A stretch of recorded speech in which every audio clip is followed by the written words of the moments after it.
আজ সোমবার 17ই ফাল্গুন 2026 সালের 2রা মার্চ, তুলা রাশি, তুলা লগ্ন, লিব্রা সাইনের জাতক জাতিকাদের আজকের দিনটি কিন্তু একটু সাবধানতা অবলম্বন করেই অতিবাহিত করতে হবে।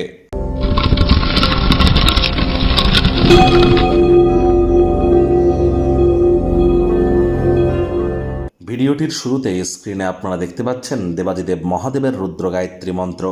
ওম তৎপুরুষায় বিদ্মহে মহাদেবায় ধীমহি তন্ন রুদ্র প্রচোদয়াৎ। আজ এটি 108 বার জপ করুন, না পারলে 84 বার, সেটিও যদি না পারেন 21 বার অন্তত জপ করুন। অবশ্যই লাভান্বিত হবেন। চলছে গুপ্ত নবরাত্রি, এ সময় কিন্তু অবশ্যই কালা জাদু, ব্ল্যাক ম্যাজিকের মাত্রা, তান্ত্রিক ক্রিয়াকলাপ বৃদ্ধি পেয়ে থাকে। যদি মনে হয় আপনার সাথে কোনো এমন ক্রিয়াকলাপ হয়েছে, তাহলে ইমিডিয়েট পরামর্শ আপনারা গ্রহণ করুন।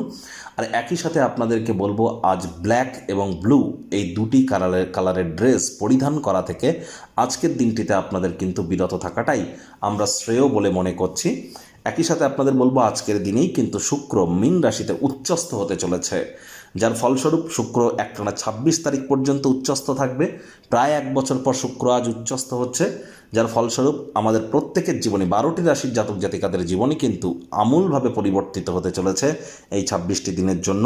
ঠিক কী কী প্রভাব আপনাদের উপরে বিস্তার করবে সে বিষয়ে কিন্তু অলরেডি একটি ভিডিও চ্যানেলে আপলোড করা হয়েছে মান্থলি রাশিফল আকারে, অর্থাৎ মান্থলি রাশিফল আপনাদের রাশির জন্য। আপনারা দেখে না থাকলে দেখে নিন, সেখানে আমরা বিস্তারিত আলোচনা করেছি। ভাগ্যমিটার আজ আপনাদের বলছে 5 আউট অফ 10 ভাগ্য আপনাদের অনুকূলেই থাকবে। দেখুন, কোনো নেগেটিভ বা নেতিবাচক কথাবার্তা বলতে কিন্তু আমাদেরও ঠিক ভালো লাগে না, তবে গ্রহ নক্ষত্রের হেরফের অনুযায়ী ইন জেনারেল টেলি প্রেডিকশন আমরা প্রস্তুত করে থাকি। যাদের চন্দ্র রাশি তুলা, অর্থাৎ মুন সাইন লিও, মুন সাইন লিব্রা, এই গণনা তাদেরই কিন্তু অধিকাংশ ক্ষেত্রে খাটবে। অত্যন্ত শুভ একটি দিন। আজ শুক্র আপনাদের রাশিধিপতি, তিনি উচ্চস্থ হতে চলেছেন। তবে আজকের দিনটি একটু সাবধানে। আবেগপ্রবণ স্বভাব আপনার স্বাস্থ্যে গুরুতর সমস্যার সৃষ্টি করতেই পারে। কায়িক পরিশ্রমের কারণে শরীরে ক্লান্তিও অনুভব করতে পারেন। ওজন বুঝে ভোজন গ্রহণ করুন, রাস্তাঘাটে সাবধানে গাড়ি ঘোড়া চালান। আয় ইনকাম আজ আপনাদের বাড়বে। আজ অর্থগতভাবে আজ কিছু অতিরিক্ত অর্থ উপার্জনের অসংখ্য সুযোগও আপনারা প্রাপ্তি করবেন। কাজে লাগান, সময় সুযোগের সদ্ব্যবহার করুন। চাকরিজীবীদের কিন্তু অফিসে কম কথা বলে কাজ বেশি করতে হবে, মনের থেকে মস্তিষ্ককে বেশি দাম দিতে হবে। কথায় আছে, আপনি আচারে ধর্ম অপরে শিখাও।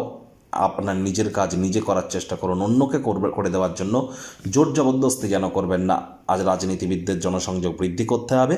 হার্ডওয়ার্কের কোনো বিকল্প কিন্তু নেই। শিক্ষার্থী বিদ্যার্থীদের পড়াশোনায় মনোযোগ আরও বৃদ্ধি করতে হবে। উচ্চশিক্ষার জন্য যারা বিদেশ যাত্রার কথা ভাবছিলেন, ভাগ্যদেবীও আজ আপনাদের পক্ষে নেই। সন্তান সন্ততি থেকে থাকলে তাদের দিকে সজাগ দৃষ্টি আপনারা বজায় রাখুন। হাউসওয়াইফ যারা আছেন, দিনের শুরুটা তাড়াতাড়ি করুন। প্রেমিক প্রেমিকা, স্বামী স্ত্রী, না ভাব ভালোবাসা রোম্যান্স, না তর্ক বিতর্ক অশান্তি, কোনোটাতেই বাড়াবাড়ি যেন করবেন না। অন্যান্য দিনের ন্যায় আজকের দিনটিকে সাধারণ হিসাবে ট্রিট করবার আপ্রাণ প্রচেষ্টা আপনাদেরকে করতে হবে। শত্রুপক্ষ বিরোধী পক্ষ একটু হলেও শক্তিশালী থাকছে।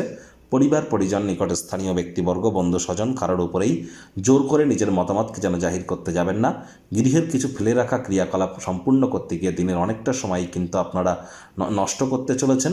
আজ অবশ্যই চেষ্টা করুন মন্দির, মসজিদ, গুরুদ্বারা ভ্রমণ করবার।